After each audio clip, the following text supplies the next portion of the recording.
ಕಾಶ್ಮೀರದ ರಿಸರ್ವ್ನಲ್ಲಿ ವೀರಮರಣ ಹೊಂದಿದ್ದ ಪ್ರಾಂಜಲ್ ಕುಟುಂಬಕ್ಕೆ ಕರ್ನಾಟಕ ಸರ್ಕಾರದಿಂದ 50 ಲಕ್ಷ ರೂಪಾಯಿ ಚೆಕ್ ವಿತರಿಸಿದೆ. ನಂದನವನ ಲೇಔಟ್ನ ಪ್ರಾಂಜಲ್ ನಿವಾಸಕ್ಕೆ ಜಿಲ್ಲಾಧಿಕಾರಿಗಳು ಭೇಟಿ ನೀಡಿ ಪ್ರಾಂಜಲ್ ಕುಟುಂಬಸ್ಥರಿಗೆ ಜಿಲ್ಲಾಧಿಕಾರಿ ಹಾಗೂ ಪೊಲೀಸ್ ವರಿಷ್ಠಾಧಿಕಾರಿಯಿಂದ ಚೆಕ್ ವಿತರಿಸಿದ್ದು, ಈ ವೇಳೆ ಆನೇಕಲ್ ತಹಶೀಲ್ದಾರ್ ಶಿವಪ್ಪ ಲಮಾಣಿ ಸಹ ಭಾಗಿಯಾಗಿದ್ದಾರೆ.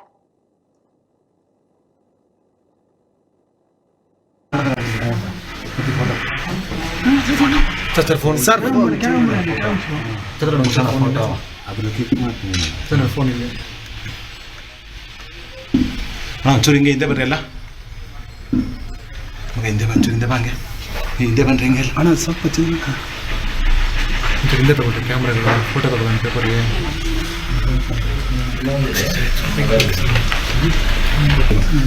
ಸಾಕಾ ಸರ್ ಸ್ವಲ್ಪ ತಾವು